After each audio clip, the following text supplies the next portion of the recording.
All right, so we might actually have another big acquisition on the way. I mean, we've had a lot of different acquisitions in the last few years. Of course, we talked a lot about Activision Blizzard just last year, but now another major player might be on the market, and whoever buys this has a real opportunity. Now, could Xbox swoop in and buy this because, there is a link here, or could it be somebody else? We are going to talk about all of that today and what this could possibly mean going forward. Now, we do also have to talk about PlayStation because their live service plan actually has produced a pretty big hit. We actually got some news on that today, so we will talk about that as well.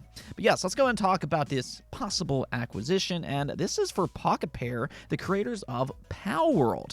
Yeah, I mean, this is quite literally the biggest release of 2024 so far, and, even by the end of the year, it still might be the biggest release for the entire year, just considering how successful this game has been. It's already reached 25 plus million players across the world, which, that's amazing, considering there wasn't really a lot of people that knew about this game prior to its release. It just kind of came out of nowhere for a lot of people, and it exploded online from there.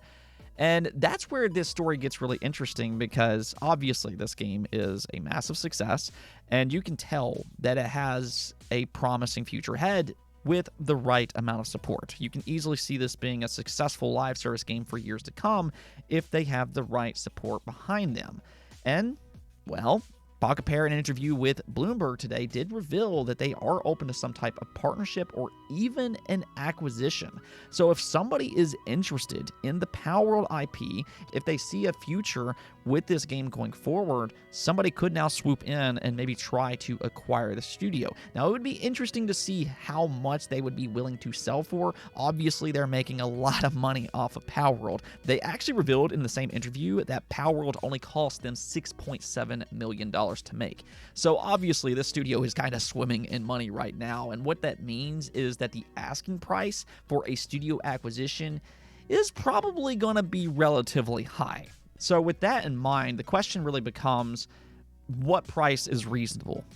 Does somebody have a plan for Palworld's future? Do they believe in its future and that it will make a lot of money for years to come? Can they maybe port this game over to something like mobile phones, as an example? Can they make a lot of money over there? Can they bring out consistent content and make a lot of money? And I think if a studio believes in that future, then this is a very enticing target.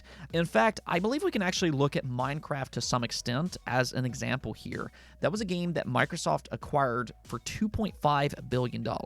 And at the time of that acquisition, a lot of people criticized them because they believed that most of its success was already had prior to that acquisition, and there was no way that Minecraft would make Microsoft a lot of money in the long run. But now here we are in 2024, and obviously Minecraft proved a lot of people wrong. They've made a ton of money off of Minecraft by porting it to all of these different devices. They still release consistent updates. They also have merchandise, and they've even sold spin-offs as well. So we really could see a similar recipe with Palworld as well. It could get merchandise, a mobile game. It could get all of these different things. And if somebody does believe in its future, then I'm sure somebody would be willing to pay a premium price for the Palworld IP and the studio behind it. Now, who would be interested is kind of the next question, and I think that would probably be your typical suspects, but I do think that Xbox is probably the most obvious fit here, just considering they already have an established relationship with Pocket Pair. They worked on a deal to bring Palworld into Xbox Game Pass day one. It is a console exclusive for the time being, and Xbox also has ambitions for both PC and console, where Palworld has been insanely successful. We also know that Xbox has aspirations to get into mobile, and this is a game that I think would have a lot of success on mobile devices as well. So I do think that this is a game that would fit into their portfolio very well. And again, like I said before, they already have experience with these long-term live service games such as Minecraft, or you can even really look at something like Sea of Thieves. They know how to have long-term success with live service games, and Palworld kind of fits that mold so long as they have a plan for its future and believe in its future. Now, do they believe it has a long-term future? And, that remains to be seen. But if they do, I very much could see Microsoft being interested in the Palworld IP and Pocket Pair. Another company, though, to keep an eye on is actually Sony. As we've seen over the last few years, PlayStation is very interested in live service projects, and this is something that they could be interested in as well. We absolutely cannot rule PlayStation out as a possible home for Palworld and Pocket Pair if, again, they believe in its future. We've already seen them acquire a few different live service studios, and Pocket Pair does kind of fit into that mentality that they want for their future lineup. Tencent is another one for very similar reasons, but like I said before, all of this really just kind of depends on whether or not these publishers believe in Palworld's future. Do they believe this game already reached its peak success, or do they think that they can continue to bring updates, bring it to other platforms, things like that, and have continued success for years to come? If somebody believes in that, then Palworld very much could be on its way to a big-time publisher. Let me know what you all think about all of this, though. Do you think the Palworld IP is worth an acquisition, or do you think that the success of this game was a one-time only thing? Also, how do you feel about acquisitions in general? It feels like the industry has been in a very weird place here recently, and I think that has people second-guessing a lot of acquisitions. So let me know how you feel about that entire situation. But yeah, Palworld and Pocket Pair could be among one of the next major buyouts.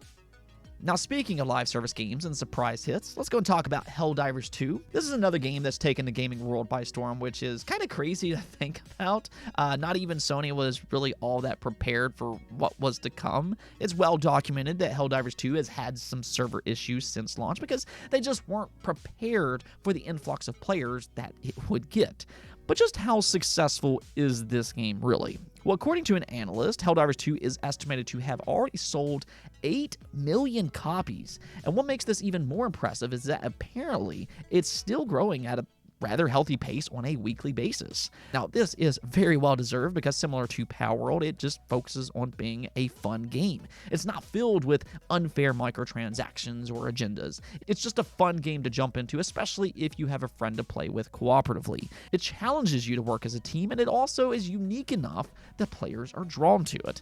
I actually responded to a comment the other day because I consistently say that live service games are a mythical cash cow. And the reason I say that is that essentially what happens is that all of these companies, they chase a specific trend. Everybody wants the next Fortnite. They want the next Call of Duty Warzone. But the problem with that line of thinking is that we already have those games. We don't need another Fortnite. We don't need another Call of Duty. We already have those games. And those player bases are unlikely to leave easily. They're established for a reason.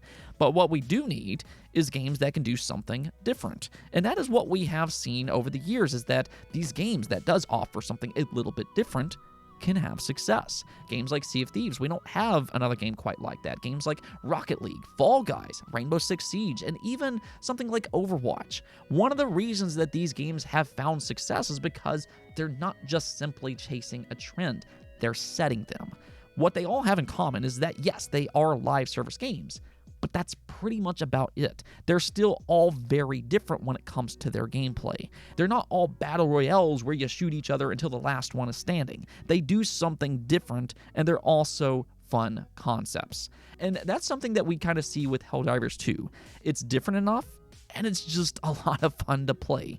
So big congrats to Arrowhead and PlayStation for all of their success on Helldivers 2. It is well deserved.